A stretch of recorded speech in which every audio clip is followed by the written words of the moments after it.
நினைத்தாலே முக்தி அளிக்கும் திருவண்ணாமலை அருணாச்சலேஸ்வரர் ஆலயம். திருவாரூரில் பிறந்தால் முக்தி, காசியில் இறந்தால் முக்தி, திருவண்ணாமலையை நினைத்தாலே முக்தி. இந்த கோயில் பஞ்சபூத ஸ்தலங்களில் அக்னி ஸ்தலமாக விளங்குகிறது. இது 1000க்கும் மேலே பழமையான ஒரு கோயில் சொல்லப்படுது. இங்கே இருக்க மூலவரை அண்ணாமலையார் என்றும் அருணாச்சலேஸ்வர் என்றும் சொல்லுவாங்க. இறுதியானவங்க உண்ணாமலை அம்மாள். இந்த மலையானது யுகங்களின் அழிவுகளிலும் அழியாமல் இருப்பதாக கருதப்படுது. எனவே கிருதா யுகத்தில் அக்னி மலையாகவும், திரேதா யுகத்தில் மாணிக்க மலையாகவும், துவாபர் யுகத்தில் பொன்மலையாகவும், கலியுகத்தில் கல்மலையாகவும் மாறி இருப்பதாக நம்பப்படுது. ஸ்தல வரலாறு. பிரம்மாவிற்கும் காக்கும் கடவுள் விஷ்ணுவிற்கும் யார் பெரியவர் என வாக்குவாதம் எழுந்தது. இடையில நெருப்பு பிழம்பு தோன்ற, நம்மில் யார் இதன் அடியையும் முடியையும் கண்டறிபவரே நம்மில் பெரியவர் என உரைத்தனர். அதன் அடியை காண திருமால் வராக வடிவம் எடுத்து நிலத்தினை குடைந்து சென்று பல ஆண்டுகள் பயணம் செய்ததும் அடியை காண இயலாமல் திரும்பினாரு. அன்ன வடிவம் எடுத்து முடியை காண சென்ற பிரம்மா வானிலிருந்து கீழே வரும் தாழம்பூவிடம் இது யாதென வினவினாரு.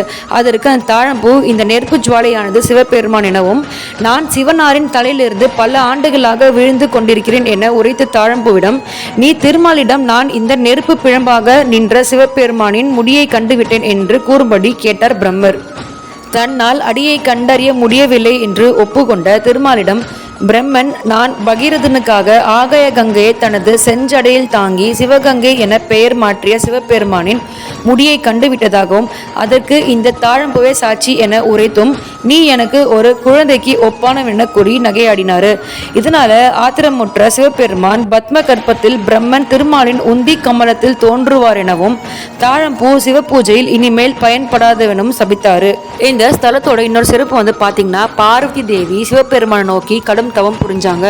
இவங்களோட பக்தி அமைச்சின சிவபெருமான் இவங்களுக்கு காட்சி கொடுத்து இடப்பாகத்தில் அமர்த்தி அர்த்தநாரீஸ்வரர் நின்ற பெருமை இந்த தலத்திற்கு இருக்கு.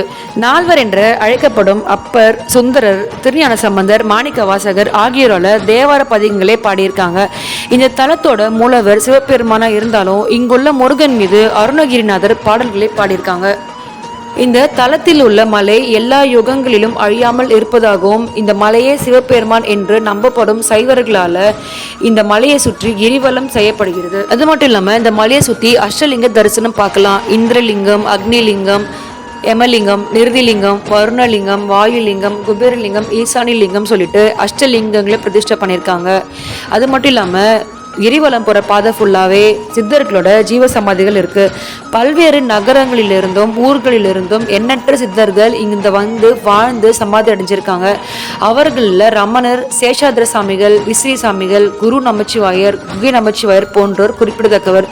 இவர்களோட சமாதி கிரிவல பாதையில் அமைந்திருக்கு. கிரிவலமானது முக்கியமாக பௌர்ணமி இல்லை அமாவாசையில் பண்ணுறது ரொம்பவே சிறப்பானது.